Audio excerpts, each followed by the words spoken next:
بات کریں گے گفتگو کے فن کے بارے میں، کمیونیکیشن کے بارے میں۔ کمیونیکیشن کا جو ورڈ ہے یہ کمیون سے نکلا ہے، جس کا جو معنی ہوتے ہیں اکٹھا کرنا، اشتراک کرنا، پیغام پہنچانے کے لیے اپنی بات کو دوسروں تک منتقل کرنا، اپنے جو خیالات ہیں، اپنے افکار کی ترسیل، یہ ایک میڈیم ہے جو اللہ تعالیٰ نے انسان کو عطا کیا ہے۔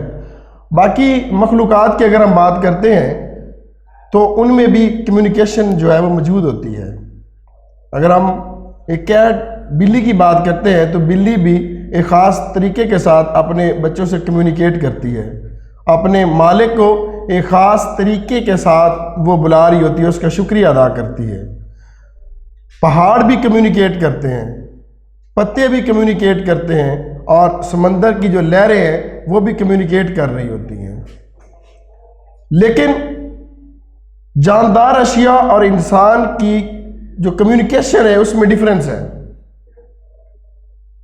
ان تمام چیزوں کے پاس جو ہے وہ وائس ہے، آواز ہے، لیکن انسان کے پاس لینگویج بھی ہے، یعنی اپنے اظہار کے لیے انسان کے پاس لینگویج موجود ہے۔ میں آپ کو مزیدار بات بتاتا ہوں کہ فرض کریں کہ اگر بلی جو ہے اس کے پاس وائس ہے تو اس کے اندر اگر غصہ ہے، اپنے مالک پہ وہ غصہ ہے، تو وہ اپنے غصے کا اظہار اپنے دل سے کرے گی۔ اگر وہ اپنے مالک سے خوش ہے تو اپنی خوشی کا اظہار جو ہے وہ اپنے دل سے کر رہی ہوتی ہے۔ لیکن انسان ایک ایسی مخلوق ہے جس کا ظاہر اور باطن جو ہے مختلف بھی ہو سکتا ہے۔ یعنی میرے دل میں آپ کے لیے نفرت ہے، بہت زیادہ غصہ ہے، لیکن میں آپ سے یہ کہہ سکتا ہوں کہ میں آپ سے بہت زیادہ محبت کرتا ہوں۔ یہ چیز صرف انسان کے پاس موجود ہے۔ تو گفتگو جو ہے وہ بعض لوگ ایسے ہوتے ہیں کہ ہم ان کے پاس بیٹھتے ہیں تو ہمارا دل کرتا ہے کہ ہم اس کی باتوں کو سنتے جائیں، یہ ہمارے ساتھ، یہ بندہ جو ہے ہمارے ساتھ بات کرتا رہے۔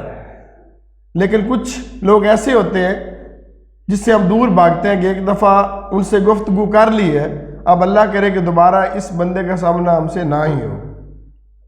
تو وہ کون سی چیز ہے جو وہ پہلے انسان کو آپ کو کے قریب لے کر آ رہی ہے؟ وہ صرف اور صرف اس کا کمیونیکیشن ہے، اس کا گفتگو کا انداز ہے۔ گفتگو کا انداز جو ہے، اب کمیونیکیشن جو ہے یہ ضروری نہیں ہے کہ کمیونیکیٹ ہم دوسرے لوگوں کے ساتھ صرف زبان سے ہی کرتے ہیں، صرف اس کے لیے ہم ورڈز کا یوز کرتے ہیں، ایسا بالکل نہیں ہے۔ جبکہ 57% یعنی 57% کمیونیکیشن ہم اپنی باڈی لینگویج سے کر رہے ہوتے ہیں۔ 57% ہم اپنے سامنے بیٹھے آدمی کے ساتھ اپنی باڈی لینگویج سے کر رہے ہوتے ہیں۔ فرض کریں کہ میں آپ کے سامنے ایسے کھڑا ہوں تو اس کا انداز اور ہے، اگر میں ہاتھ چھوڑ کے کھڑا ہو جاتا ہوں تو اس کا انداز اور ہے، اگر میں آپ کے سامنے ہاتھ باندھ لیتا ہوں تو یہ کمیونیکیشن کا انداز اور ہے۔ یعنی باڈی لینگویج کے ذریعے ہی ہم دوسرے بندے کے ساتھ بہترین انداز میں جو ہے وہ کمیونیکیٹ کر سکتے ہیں۔ اور 33% جو ہے وہ ہم اپنی فیس ایکسپریشن جو ہے، ہمارے جو چہرے کے تاثرات ہیں، اس کے ذریعے ہم دوسرے بندے کے ساتھ کمیونیکیٹ کر رہے ہوتے ہیں۔ یعنی اگر ہم دوسرے بندے کے غصے سے دیکھتے ہیں، تھوڑا سا مسکرا دیتے ہیں، تو پھر دوسرے جو ہم سے گفتگو کر رہا ہوتا ہے اس کو فوراً پتہ چل جاتا ہے کہ میرے سامنے والا جو آدمی ہے وہ میری گفتگو کو کس انداز میں لے رہا ہے۔ تو ابلاغ جو ہے یا کمیونیکیشن یہ مکمل طور پر ایک سائنس ہے، اور اس میں الفاظ کا چناؤ جو ہے وہ بہت زیادہ اہم ہوتا ہے۔ یعنی کون سی بات ہم نے کس مقام پہ کرنی ہے اور کون سے ورڈز کا ہم نے جو ہے وہ چناؤ کرنا ہے۔ میں یہ کہتا ہوں کہ کمیونیکیشن جو ہے وہ صرف آپ کا دوسرے کے ساتھ بات کرنا نہیں ہے، بلکہ اصل کمیونیکیشن یہ ہے کہ آپ دوسرے آدمی کی بات کو کس انداز میں سن رہے ہیں۔ بعض اوقات ایسا ہوتا ہے کہ ہم کسی جو ہمارے سامنے ہم سے گفتگو کر رہا ہوتا ہے، ہم اس کی بات کو سن رہے ہوتے ہیں لیکن اس پہ غور نہیں کر رہے ہوتے. تو اس کے لیے ضروری ہے کہ ہم اس کی بات کو ایکٹیولی سائلنٹ طریقے سے سنیں. یعنی جب دوسرا آدمی ہم سے بات کر رہا ہوتا ہے تو اس کو ہم جو ہے وہ اپنے اندر سائلنٹ کی بجائے ایکٹیولی جو ہمیں سائلنٹ ہونا چاہیے, تبھی ہم دوسرے کی بات کو غور سے سن پائیں گے. تو اگر فرض کریں کہ ہمارے سامنے کوئی آدمی جو ہے وہ بات کر رہا ہے تو ہم اس کی بات کو سن رہے ہیں لیکن ہم خاموش ہیں اختلاف کے باوجود, لیکن ہمارے اندر جذبات بھڑک رہے ہیں کہ کب میں اس کی بات کا جواب دوں. تو اٹس مین کہ آپ اس کی بات کو غور سے نہیں سن رہے. تب آپ غور سے سن رہے ہوں گے جب ایکچولی آپ سائلنٹ ہوں گے, اندر سے آپ کا من اس بات کو سننے کو چاہ رہا ہوگا. اکثر آپ نے دیکھا ہوگا کہ ہمارے جو ٹاک شوز ہوتے ہیں اس میں مختلف جو پارٹیز کے جو سیاسی نمائندے بیٹھے ہوتے ہیں, وہ ایک بات کرتا ہے تو دوسرا اس کے ساتھ ہی بات کرنا شروع کر دیتا ہے. تو اس کو ہم جو کمیونیکیشن نہیں کہہ سکتے, کیونکہ وہ اس موقع کی تلاش میں ہوتا ہے کہ کب میں اس کی غلطی تلاش کروں, کب یہ بندہ خاموش ہو میں بولنا شروع کر دوں. تو اس کو ہم کمیونیکیشن نہیں کہتے. کمیونیکیشن تب ہوتی ہے تب آپ دوسرے آدمی کی بات کو سائلنٹلی دل کے ساتھ سن رہے ہوتے ہیں, اور جب آپ سنتے ہیں تو تبھی اس بات کو آپ اپنے دل میں بٹھا لیتے ہیں.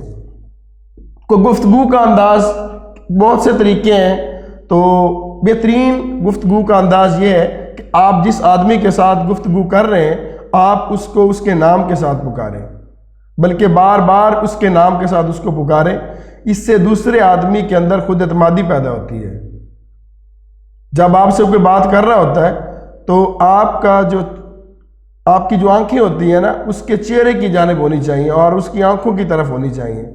اگر کوئی آدمی آپ سے بات کر رہا ہے, گفتگو کر رہا ہے, تو آپ ادھر ادھر منہ کریں گے یا آپ وہ جیسے کہتے ہیں سنی انسنی کر دینا, تو یہ بھی گفتگو کے جو آداب ہیں ان میں شامل نہیں ہے.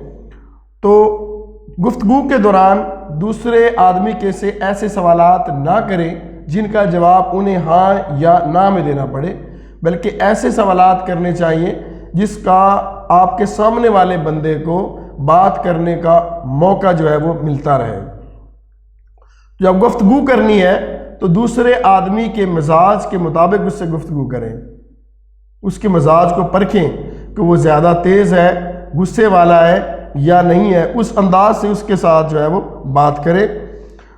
تو ہمیشہ جب بات کر رہے ہوتے ہیں آپ تو پر اعتماد لہجے کے ساتھ آپ بات کریں. کبھی بھی گفتگو کے دوران دلیل جو ہے اس کو ڈھونڈنے کی کوشش نہ کریں. جب آپ دلیل ڈھونڈتے ہیں, جب آپ کا بیہیویئر جو آرگومنٹیو ہوتا ہے تو اس سے آپ دلائل تو دیتے رہتے ہیں, لیکن آپ کے ساتھ گفتگو کرنے والا بندہ جو ہے وہ اپنے آپ کو گلٹی فیل کر رہا ہوتا ہے. اور اس کے علاوہ گفتگو کے دوران اپنے دماغ کو ججمنٹل نہ بنائیں کہ آپ اس کی ہر بات کو پرکھ رہے ہیں, وہ غلط کہہ رہا ہے, وہ صحیح کہہ رہا ہے. ہاں, اگر آپ کو اس کی کسی بات کی سمجھ نہیں آ رہی تو پھر آپ اس کی بات کو دہرا سکتے ہیں. ہاں, تو جب آپ اس کے پاس ملنے کے لیے گئے تھے تو پھر اس نے آپ کی بات کو غور سے نہیں سنا, اسی طرح سے وہ دوبارہ آپ کی بات کو دہرائے گا. تو مین چیز جو اس میں یہ ہے کہ گفتگو کا جو مقصد ہے, کمیونیکیشن کا جو مقصد ہے, وہ خود بولنا نہیں ہے بلکہ دوسرے کی بات کو غور کے ساتھ جو ہے وہ سننا ہے. اور ایک اچھا کمیونیکیٹر وہی ہوتا ہے جو خود کم بولتا ہے اور دوسرے اس کے سامنے والے کو بات کرنے کا جو ہے وہ موقع دیتا ہے. Thank you very much. ہونے کے ساتھ ساتھ وہ حالات کا مقابلہ کرنے کی طاقت اس کے اندر موجود ہوتی ہے. اگر آپ پر کوئی پریشانی نہیں آ رہی تو اللہ تعالیٰ سے دعا کریں, اللہ تعالیٰ سے کہیں کہ مجھے آپ میرے اوپر آزمائش آنے دیں. جب مجھ پہ آزمائش آئے گی تو میں آپ کی آزمائش پر پورا اتروں گا اور پھر انشاءاللہ میں زندگی کے میدان میں کامیاب ہو کے دکھاؤں گا. اوکے.